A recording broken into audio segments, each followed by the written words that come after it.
السلام علیکم ورحمۃ اللہ نحمدہ و نصلی علی رسولہ الکریم اما بعد فاعوذ باللہ من الشیطان الرجیم بسم اللہ الرحمن الرحیم الف لام میم تلک آیات الکتاب المبین الف لام میم والکتاب المبین حامیم والکتاب المبین انا انزلناہ فی لیلۃ مبارکہ صدق اللہ العظیم۔ درود پاک پڑھیے۔ اللہم صلی علی سیدنا و شفیعنا و نبینا مولانا محمد و علی آل سیدنا مولانا۔ حضرات محترم، قرآن پاک میں قرآن کے بارے میں اللہ کی پاک کتاب میں خود کتاب مبین کے بارے میں اللہ نے جگہ جگہ آیتیں نازل فرمائی۔ تلک آیات الکتاب المبین اور تلک آیات الکتاب الحکیم، کتاب المبین، کئی طرح سے اللہ نے اس کے بارے میں ذکر فرمایا کہ یہ حکمت والی کتاب کی آیتیں ہیں۔ یہ وہ کتاب ہے جس میں ہر چیز کا کھلا بیان ہے۔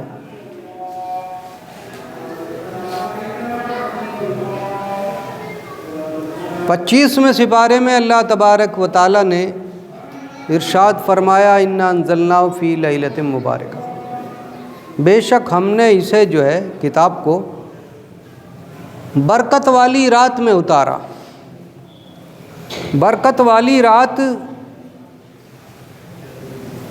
ایک یہ 15ویں رات ہے شعبان کی، اور ایک جو ہے وہ رمضان کے آخری عشرے میں آتی ہے جسے شب قدر کہتے ہیں۔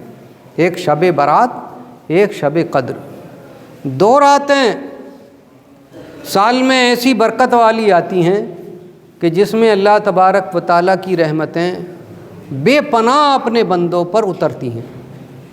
تو انہی برکت والی رات میں لیلۃ القدر میں یہ زیادہ روایتیں ہیں، اور شعبان کی 15ویں رات یہ بھی مبارک رات ہے، اس کی بھی روایت آئی ہے کہ اللہ تبارک و تعالیٰ نے قرآن پاک جو ہے نازل فرمایا۔ شعبان کی 15ویں رات، یہ مہینہ شعبان کا مہینہ ہے جسے کہ اللہ کے رسول نے ارشاد فرمایا شعبان میرا مہینہ ہے۔ تو شعبان جب اللہ کے رسول کا مہینہ ہے تو کثرت سے رسول پاک صلی اللہ تعالی وسلم پر درود پڑھنا چاہیے۔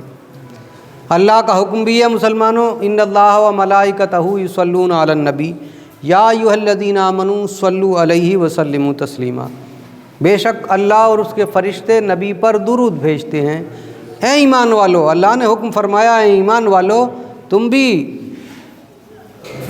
درود بھیجو اور خوب خوب سلام پڑھو، صلو علیہ وسلموا تسلیما، کہ خوب خوب سلام پڑھو۔ تو یہ حکم بھی ہے اللہ تبارک و تعالیٰ کا، اور اللہ کا عمل بھی ہے۔ اللہ ارشاد فرماتا ہے خود اللہ اور اس کے فرشتے نبی پر درود بھیجتے ہیں۔ تو درود کیا ہے؟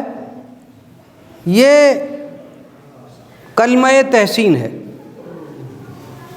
رحمت ہے، یعنی اللہ کا درود بھیجنا نبی پر کیا ہے؟ اللہ اپنی رحمتیں نازل فرماتا ہے۔ رحمت یا درود کہیے، رحمت کہیے، یہ کلمہ تحسین ہے، یعنی تعریف کا کلمہ ہے۔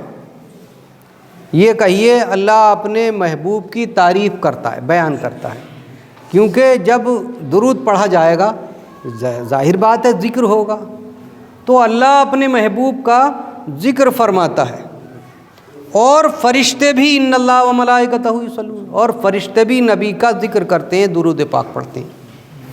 اللہ کا درود اور فرشتوں کا درود یعنی ذکر خدا اور ذکر ملائکہ۔ اس کے بعد میں حکم فرما دیا یا ایھا الذین آمنوا، اے ایمان والو خوب خوب تم بھی درود و سلام پڑھو۔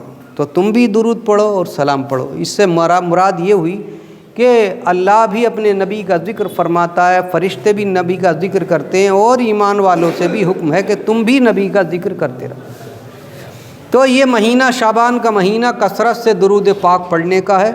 کثرت سے درود پاک کا مراد یہ ہے کہ کم سے کم 211 مرتبہ جو ہے درود پاک ہونا چاہیے۔ اس سے زیادہ جو مانا جائے گا وہ کثرت سے درود پاک پڑھنا مانا جائے گا۔ تو بھائی 2 تسبیح تو آسانی کے ساتھ میں کسی بھی نماز کے بعد آپ پڑھ سکتے ہو، اور رات میں برکت والی راتیں ہیں، ان میں کثرت سے درود پاک پڑھو۔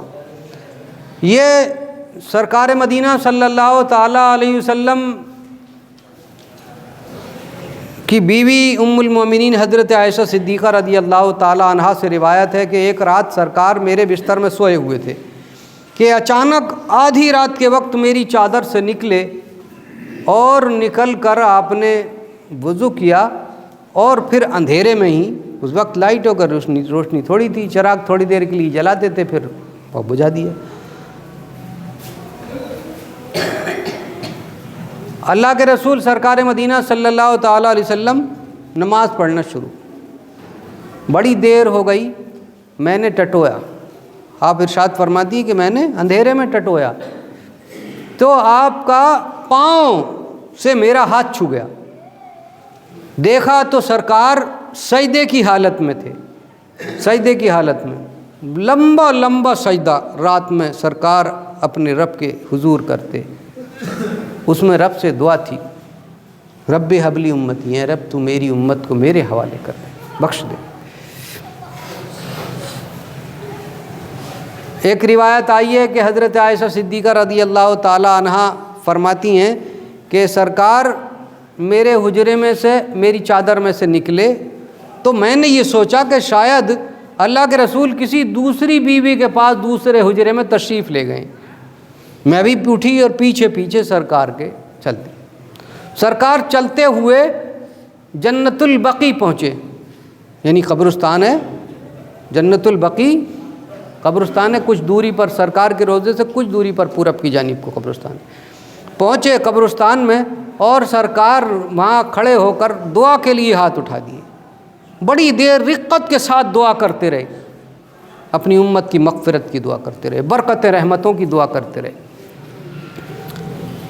میری آہٹ پا کر سرکار نے، حضرت عائشہ صدیقہ کا بیان ہے کہ میری آہٹ پا کر سرکار نے پیچھے کو منہ کر کے دیکھا اور ارشاد فرمایا، عائشہ تمہیں شاید یہ گمان تھا کہ اللہ اور اس کے رسول تم پر ظلم کریں گے؟ تو حضرت عائشہ صدیقہ نے عرض کی، اے اللہ کے رسول، ہاں میں نے یہ سوچا کہ شاید سرکار کسی دوسری بیوی کے یہاں تشریف لے، اس لیے میں پیچھے پیچھے چلی آئی۔ آپ نے ارشاد فرمایا، اے عائشہ جانتی ہو یہ آج کیسی رات ہے، کون سی رات ہے؟ تو تمام صحابہ اکرام جتنے تھے صحابیات، وہ سب کے سب کیا جواب دیتے اس بات میں جب سرکار سوالیہ پوچھتے نا کون سی بات ہے، کون سی رات ہے، تو وہ سب کے سب یہ کہتے اللہ و رسول والا، یعنی اللہ اور اس کے رسول ہی جانتے ہیں، اللہ اور اس کے رسول ہی جانتے ہیں، یہ جواب دیا۔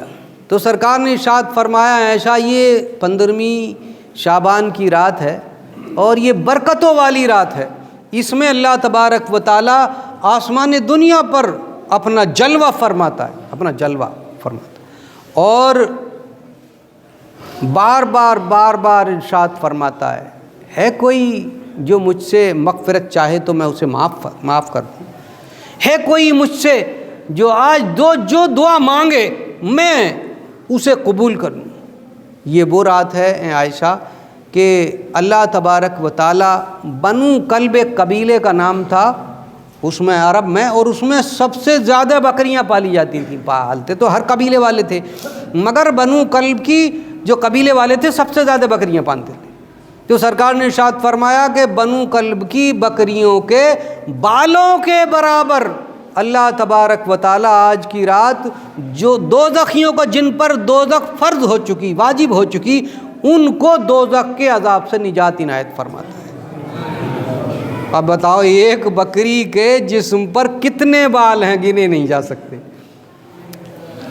تو جتنی بھی بنو کلب کی بہت بکریاں پالتے تھے کہ ان کے بنو کلب کی بکریوں کے بالوں کی تعداد کے برابر ان لوگوں کو جن پر جہنم واجب ہو چکی، گنہگاروں کو اللہ تبارک و تعالیٰ اس رات کی فضیلت یہ ہے کہ انہیں جہنم